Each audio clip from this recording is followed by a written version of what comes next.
The basic characteristics of a second language classroom. It is interesting to see that while people have been acquiring a second language for centuries successfully, when teachers got involved, the success rate plummeted. This unfortunate fact has to do with that many teachers are inexperienced in teaching second language learners.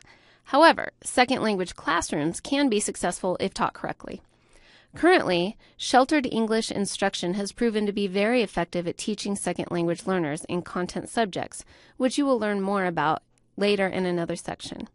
Sheltered English instruction has been proven to be effective because it provides English language learners with the opportunity to learn and practice English without being subject to the penalties for failure that may be imposed outside of the classroom or in other models of second language instruction.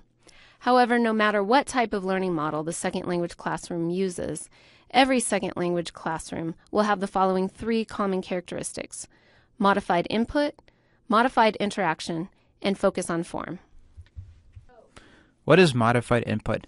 Speech directed at second language learners tends to be simplified in vocabulary.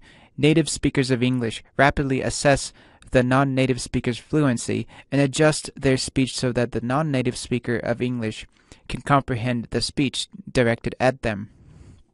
This simplified input is known as foreigner talk. Teachers use foreigner talk as well, but in a different form called teacher talk. The pedagogic goal of teacher talk is to make sure ELLs understand what is being talked about by providing ELLs with comprehensible input, information that can be easily understood by the listener. It is important, however, to not cross the line between patronizing an ELL and making your speech comprehensible. When considering the levels of modified input a student needs and the level of modified interaction a student requires, we separate student comprehension into three major levels of proficiency: post-elementary, intermediate, and post-intermediate. The difference between these three levels and the stages of SLA described earlier is that the stages of SLA have to do with student output, while the three major levels described here have to do with the input provided by teachers and the student's ability to understand it. What is modified interaction?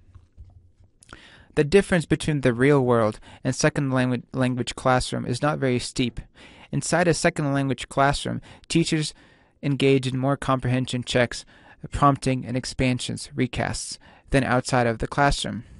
For example, comprehension checks: do you understand? Prompting: who knows where the White House is at? Expansions, recasts: student: me, red sweater. Teacher: yes, you're wearing a red sweater, aren't you? There's one specific type of interaction that occurs most in the classroom called recasting. Recasting has received a lot of attention in the past. Teachers use it when they do not want to interrupt the flow of communication, which happens when errors in speech are explicitly corrected. Recasts are effective for students with higher levels of proficiency, while explicit corrections are more effective for students with low level of proficiency. All of these interactions do occur outside of the classroom, but not as frequently.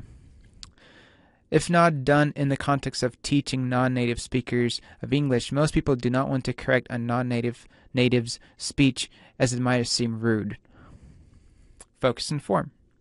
The focus and form encompasses two practices that tend to occur in most second language classrooms: instruction about the language and explicit correction. There has been a lot of research as to whether the focus and form is effective, and there have been mixed results. Because there is no clear agreement on the issue in research, experts in the field, ESL teachers, have come to agree on the importance of balance between teaching students their forms, rules of syntax, morphology, phonology, etc., and giving them real-time conversation practice. As a paraprofessional, you will most likely be engaged in tutoring small and individual groups of children, and it is important for you to engage your students in meaningful instruction of the forms and provide students with times to practice the forms in conversation. In your tutoring, you'll find that not all students will benefit from instruction on the language rules or forms, whatever you prefer, and you will have to report to your observations to your lead teacher. To collect meaningful observations that help your lead teacher decide the best route for the English learners in the classroom, it is important to know the process of deciding which forms are best to begin with and practice. The process involves considering the following issues. The noticing issue. Does the learner notice the gap between his or her inner language and the target language? Is the learner aware of the errors he or she is making? The interruption issue. Is it possible to teach a lesson on a specific type of form that would not interrupt the learner's process of language learning? The timing issue. When should pedagogical intervention occur? When should you focus on form? The first issue is very important to consider when teaching English learners. The learners must understand that what they're saying is incorrect and why. Only when the learners gain this awareness, they will be able to correct their errors. As a paraprofessional tutoring children, you may need to make sure that learners are aware of their errors and only then engage in the focus and form. If the learner is not aware and unable to understand the mistakes he or she is making, your attempts to teach new forms that are too difficult might become futile. The second issue has to do with interrupting the natural process of second language acquisition that all learners undergo.